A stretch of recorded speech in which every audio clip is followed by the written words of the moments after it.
Okay, so let's move on and talk about this season as a whole, okay? We started this summer's episodes with Walt supposedly retired, but Hank was on to him. Mhm. Jesse was deteriorating, and Todd was trying to cook.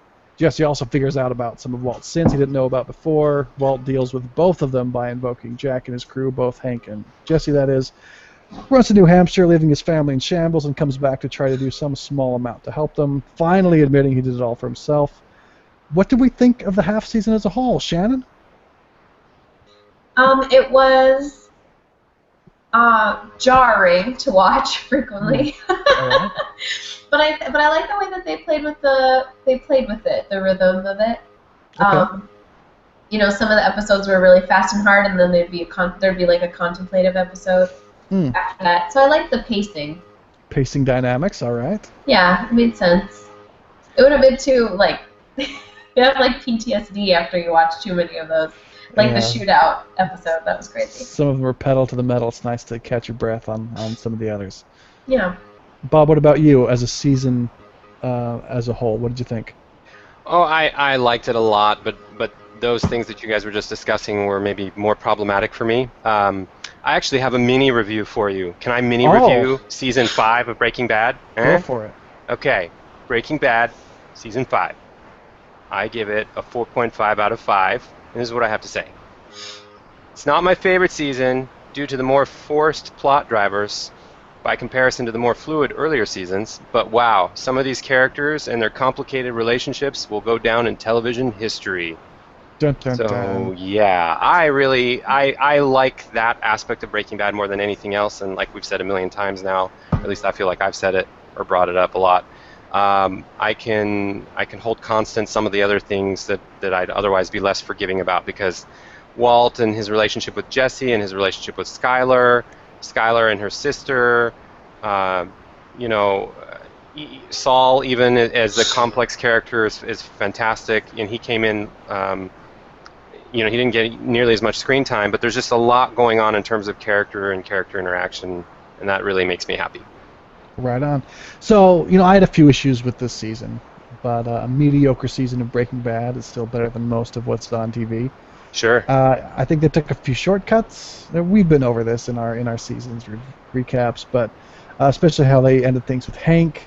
I'd like to chalk it out to a shortened season, but I had real problems with Walt being outsmarted by Hank while simultaneously being so worried about Hank dying. Thought Walt flip-flopped on his stance toward Jesse too easily, and like we just discussed, I thought the finale took the easy way out to some extent in ending Walt's story. But if I have a lot to say about the negatives, that's because so much is so wonderful about the show. You mentioned a lot of it, Bob, but the characters, the acting, the premise, the camera work, the dialogue, everything is just so great.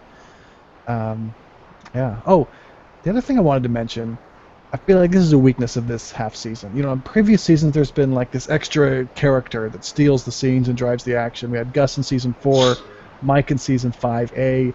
And here we had Hank for a while, but he left early. And then, who was it, Todd? I actually kind of like Todd, but he's no Gus or Mike. And I feel like this half of the season suffered for not having that charismatic other character around. Yeah, well, we spent so much, we start with the White family, and then it's like the world expands to include this like other hidden world that their suburban world like doesn't touch. Meeting all the people that are involved in the drug world, and it just gets bigger and bigger. But then like Walt destroys the drug world, so we like zoom back in so it shrinks on the family. again. Yeah, so it shrinks again. That's true. That is true. Well, let's get to some of our season awards. Who is the MVP of the season, the best character? Shannon, you go first. MVP of the season? Yeah. Oh. Or Bob, you want to think about it? No, Marie's purple rug. Oh. Wow. That really held the season together for you, huh? It really did. It cracks me up every time I see it. So much purple shit in her house. Hank would not allow that much purple shit in his house. That doesn't make sense to me. Shannon, you'll find this out once you've been married to a woman for a while, but you choose your battles. Someday. Well, Bob, who was the MVP of the season for you? For me, it was Saul. I really liked how he kept his shit together when everyone else didn't, and he was like the most pragmatic, practical, common sense sort of guy, for being, as corrupt or twisted as he was portrayed, certainly in the beginning. But then as you get to know him, you just understand that he's not that different than a lot of us, but he's just shown in a certain way that you got to come around to him, and I think that's awesome. Yeah, all right on. So I'm going to go with another controversial pick here. MVP of the season for me, Todd. Todd. I was going to say Baby Holly. Jeez. Pretty much every character left me scratching my head this season. Walt, Skylar, Jesse, Hank. But Todd, he was my rock. He was my backbone. He wasn't as great a backbone as we've had in seasons past, like Gus or Hank, or Gus or Mike. But I always, believed every choice he made and every action he did, whether it was knocking on Andrea's door and shooting her back of the head, hitting on Lydia, bringing Jesse some Ben & Jerry's ice cream. He was someone who I got this season, whereas most of the other characters I didn't. Wow, that's bold. That's bold, Logan, because for me personally, he was just so one-dimensional. He was so, like, if you were to assume in every interaction he ever had how a creepy, evil dude would act, that's exactly what he did. It was like too one-sided. There was nothing for me to latch onto. Of course, he's going to like an older woman that he can't get, and that's like the one person he doesn't want to kill or get out of his way. His ringtones weren't doing enough to round out the character for you? No, apparently not. Yeah, he was like the creepy charismatic guy that was like sweet towards women and polite and like was respectful towards Mr. White and kind of interested in science and doing well. Yeah, when he knocked on Andrea's door. He was dynamic. Yeah. When he knocked on Andrea's door, she opened the chain. She made a decision. She was like, yeah, he seems fine. Because he was an aw shucks, charming boy next door. It's nothing personal. Yeah, that makes up for shooting someone in the back of the head. Nothing personal, but... Well, I'm not saying I like him as a human being. No, I know. Yeah. So did you just give us your most overrated character, Bob? Let me check. No, actually. It was a tie, and I decided to go even more controversial because I thought it would be easy for me to pick Todd. Are you ready for my most overrated? Jesse Pinkman. Oh! No! I love it. No! Okay, see, here's the problem with... Well, Jesse, he keeps coming in and out of, like... I think he peaked as a character for me back... I don't even know when it was. I think it was in Season 4 when he was living in his house and had all the bums over and paying for everyone to just do nothing. And life wasn't worth living, but he had to because Gus... Yeah, so it must have been Season 4. Gus was still controlling him. That's where Jesse as a character sort of peaked for me, because everything since then has felt more like obligatory. We got to bring him back to reality and give him reasons to live temporarily and rinse and repeat stuff that we've already seen with him before. But he never got to that contrast of being so down. And then anyway, so this season he didn't do it for me, but his overall like ending of being able to run off into the sunset, I still liked it.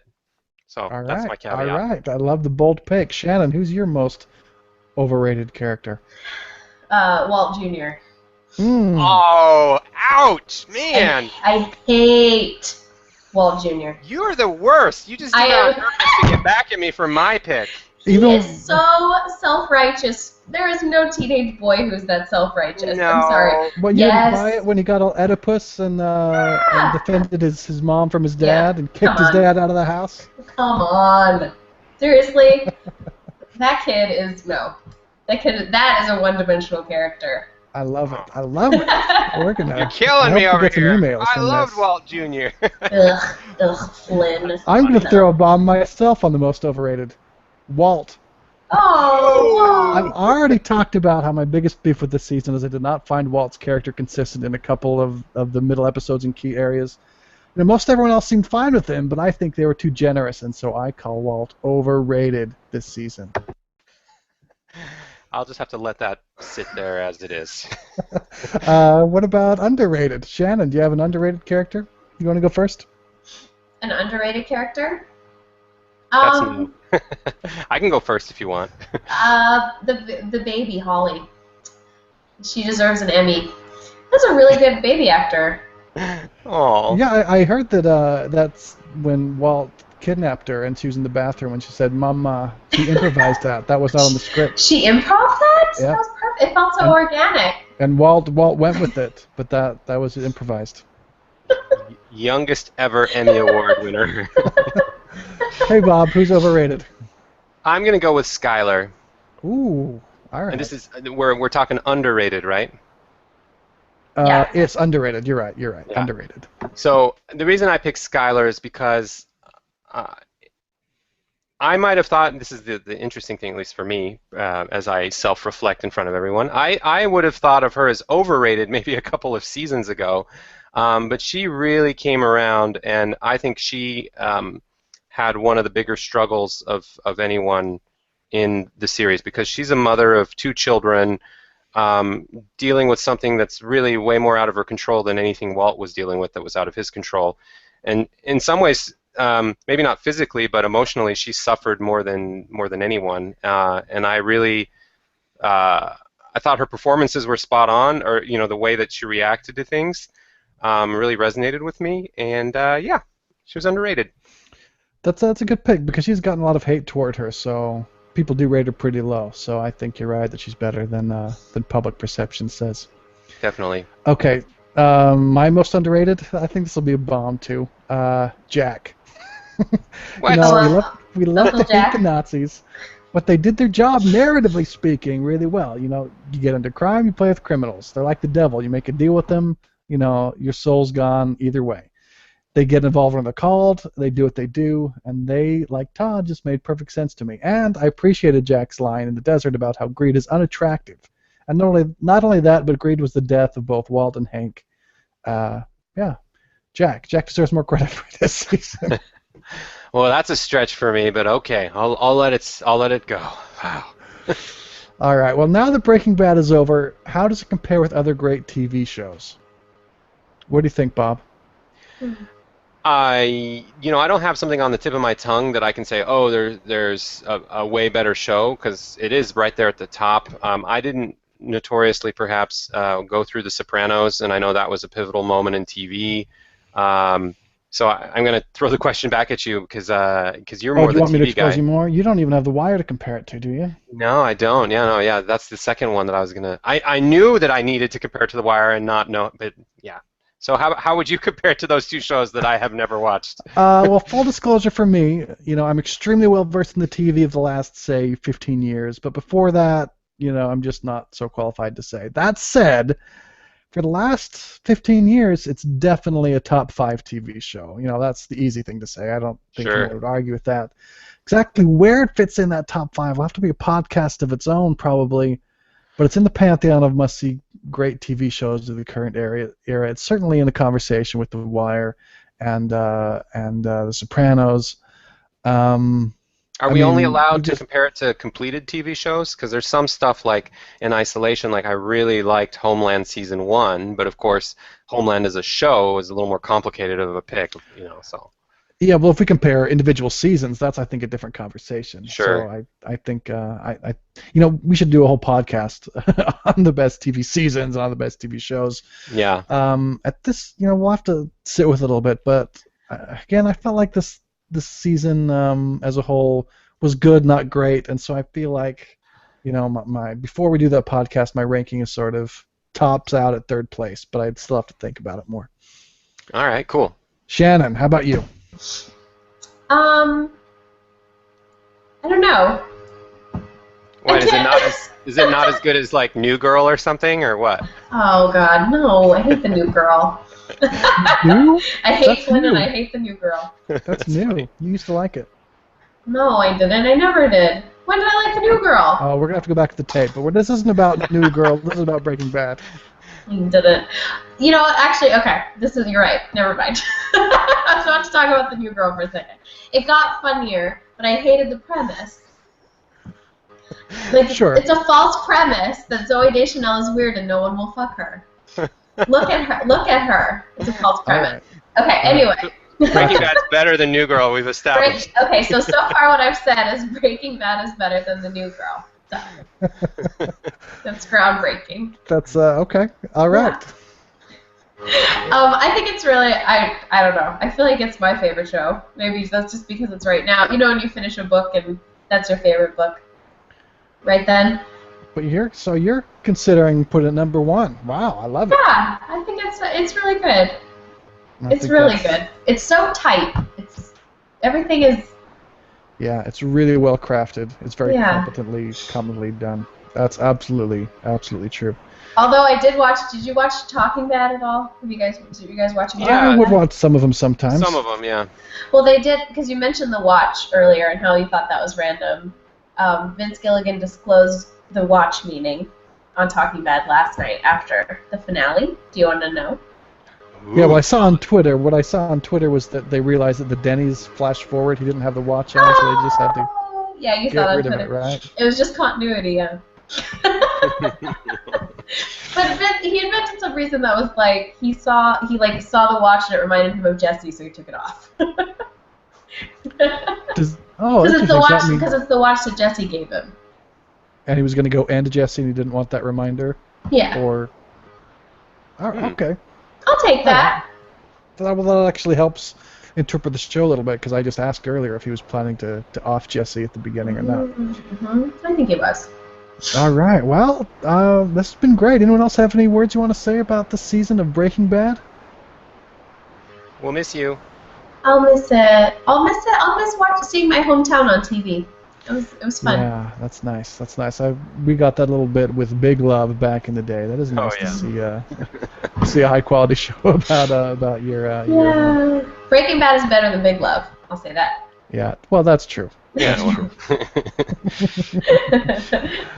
Well, all right.